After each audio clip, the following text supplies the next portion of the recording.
Just flag the blockers and we'll check ROI in the next thing. I think we need to circle back before sending the pink slip. Also CC Priya. So once the ROI report is aligned with our KPIs, loop in the team and also book the flex room. Cool? I think I might need subtitles for this job.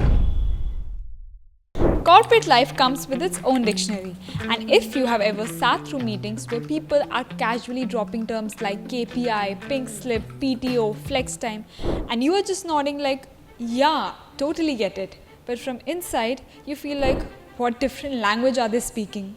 So if you have nodded to terms you don't understand, said yes to mails you shouldn't have, sat through meetings like a confused emoji, or secretly made Google or ChatGPT your best friend, then this video is for you, because we'll be decoding the corporate dictionary today. So your fresher coach Ishudha in today's episode of Freshers GPT is going to tell you some real corporate terms that you will definitely hear in your first job, and I will make sure that you survive your first year without looking clueless. And yeah, they'll be explained in plain English, zero corporate jargons. So let's get started. Firstly, KPI or Key Performance Indicators. So your KPI for this quarter is to increase social media engagement by 40%. So these are basically the targets or metrics which are used to measure your performance or your success at work. And if you don't know your KPIs, you won't know what you are being judged on. Pro tip: ask your manager what your KPIs are in the first 30 days of your joining. Secondly, pink slip. Not as cute as it sounds. You know what? After the merger, 30 employees got the pink slip without any warning. It is basically a polite term for you are fired. It's a layoff notice, not pink, not cute, actually just scary. See, no one says you are fired directly to anyone anymore. They just hand over a pink slip. Pro tip: always keep your resumes updated. Pink slips don't come with a warning. And thirdly, ROI, basically return on investment. We spent 10,000 on ads but made only 2,000 in sales. Bad ROI. Now it is basically a calculation that tells if something or a project that the company is working on is worth the time or the money spent on it or not. And bosses, they love ROI. So if your work doesn't bring value, it will be questioned. Pro tip: always track the inputs versus results before pitching any new ideas to the company. As I said earlier, bosses love ROI and driven thinking, so it will help you during your appraisals. And fourthly, quite a basic one, increment. Congrats, your increment for this year is 7%. So as the word suggests, it is basically the increase in your salary, usually annually or after a performance review. See, not all companies give automatic increments. Sometimes you may have to ask for it or negotiate. So be smart about that. Pro tip again, always confirm your increment cycles during your offer letter discussions so that it avoids any confusion in the future. And fifthly, the email terms, CC/BCC. Please CC the client and BCC the legal team. Now understand like this: CC equal to sends a visible copy of email to someone, which is basically, as I said, visible to all. And BCC equals to sends a hidden copy, which is not visible to the others. And if this is used wrong, it can cause a lot of drama. Pro tip again, never BCC someone to play any sort of office politics or spy unless you're ready for the fireworks. Number 6, PIP, which basically stands for Performance Improvement Plan. So because of 2 months of missed targets, we are putting you on PIP. Now this is serious. You are basically under crucial observation, actually just one step away from being fired. Pro tip again, if you are ever put on PIP, I don't wish that for you, but in case you are, I'd say always ask for clear targets and document everything. Number 7, PTO, which stands for paid time off. I used my PTO to binge watch shows. No travels, so no regrets. Now these are the days when you are officially on leave but you still get paid. Now this can be a sick leave, a personal leave, or maybe a vacation leave. And always knowing your PTO balances avoids any sort of awkward salary deductions. Pro tip, Always track your leave balances, especially during probation, and don't hesitate to use your PTO when genuinely needed. You have earned it. Number 8, the exit interview. My exit interview is on next Monday. I'm not sure how honest to be.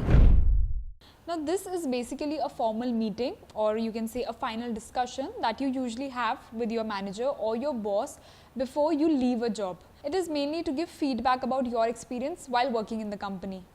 Now it is up to you. You can either treat it as your chance to leave on a good note with the company or diplomatically vent out. My advice, keep it professional and not emotional.